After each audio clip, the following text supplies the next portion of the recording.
Salut à tous et bienvenue dans cette nouvelle vidéo numéro 18 qui sera un petit tuto, à savoir ma version de comment nettoyer son casque en 5 étapes.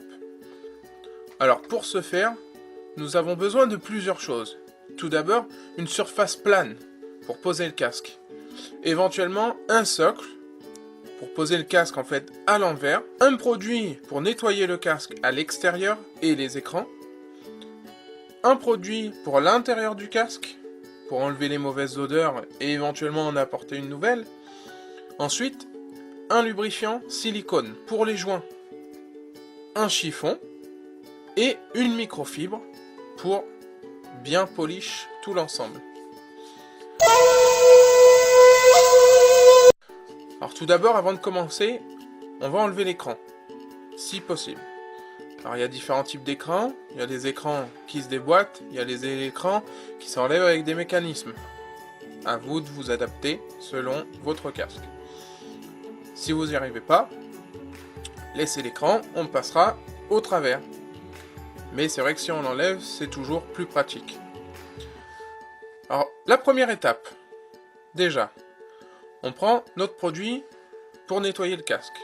On le vaporise sur le casque et on vient passer le chiffon, voilà, pour bien étaler le produit, frotter un petit peu quand on a des salissures, voilà, quand le casque est bien sale, qu'on s'est pris des moustiques, des mouches, que tout est éclaté, qu'il y a du sang partout, voilà, on a vaporisé, on se sert du chiffon pour bien enlever tout ça.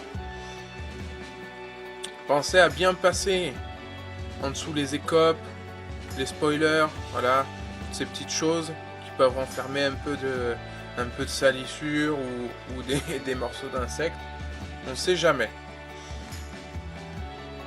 Une fois cette étape faite, on va passer la microfibre, voilà, partout sur le casque, de manière à faire briller l'ensemble.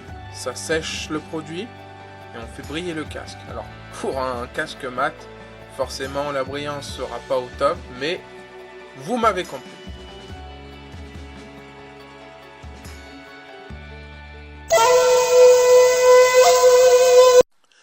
Deuxième étape, nettoyage du pare-soleil, pour ceux qui en ont. Donc là, la même chose, on sort le pare-soleil, on vaporise le produit, on se sert du chiffon pour nettoyer tout ça, et la microfibre pour bien enlever les traces, enlever le produit, et rendre l'écran pare-soleil intact. Voilà. À l'extérieur d'abord et ensuite à l'intérieur. Ça, c'est au choix, mais bon, je fais toujours l'extérieur et après l'intérieur. Voilà. À vous de voir si vous préférez faire l'inverse.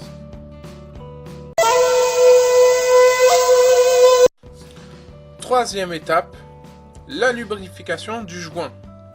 Alors autour de votre écran, alors, le joint, c'est ce qui permet l'étanchéité entre la calotte du casque et l'écran. Il est préférable de temps en temps, voilà, de la lubrifier un peu avec un lubrifiant type lubrifiant silicone, voilà.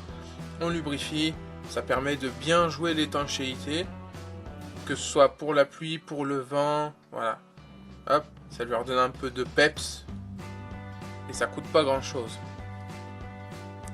On pense à bien lubrifier le joint, voilà, bien faire le tour avec un petit bout de chiffon, un papier, un sopalin, un mouchoir, voilà.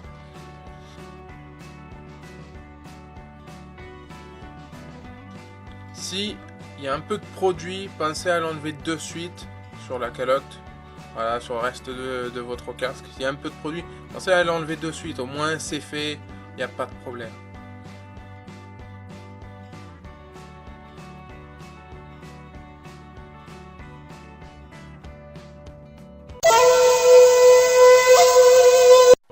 Quatrième étape, nettoyage de l'intérieur du casque. Alors là, on va vaporiser, mais on va pas vaporiser n'importe comment. Dans un premier temps, on pense à sortir les jugulaires. Voilà, les jugulaires de gauche et de droite, on essaie de les tanker dans un coin, clac, on les écarte. on vaporise par petites touches. Gauche-droite, clac-clac, devant-derrière, en faisant attention à ne pas en mettre partout. Le but, ce n'est pas que l'intérieur du casque soit trempé, sinon on enlève tout, on met au nettoyage.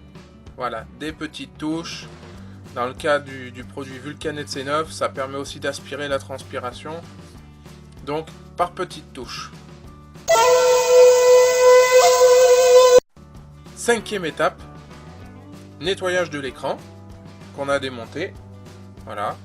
Donc, même principe, on vaporise le produit, on passe le chiffon, on passe la microfibre, l'écran est intact, il n'y a pas de rayures, il n'y a pas de buée, il n'y a pas de traces, il n'y a rien. Voilà, moi je procède de la même manière que le pare-soleil, l'extérieur d'abord, l'intérieur ensuite. À voir, chacun fait comme il le souhaite. Attention, pour ceux qui ont un pin lock à l'intérieur, j'aurais tendance à vaporiser le produit sur le chiffon et à passer le chiffon ensuite plutôt que vaporiser directement sur le pin lock. Ce n'est que mon idée.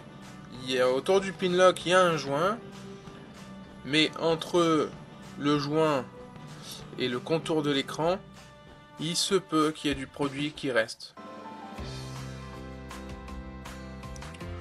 Pour finir, on remonte l'écran. Hein. On remonte l'écran, on remonte l'ensemble, on vérifie que tout va bien. Pour ceux qui ont des écrans avec des mécanismes extérieurs sur l'écran, comme le mien, par exemple, on va profiter de cette étape-là pour réajuster les mécanismes. Elles ne sont pas censées être flottantes, hein. Elles sont censées être bien serrées. Donc, hop, un petit coup de clé Allen, clac, on resserre l'ensemble et tout va bien.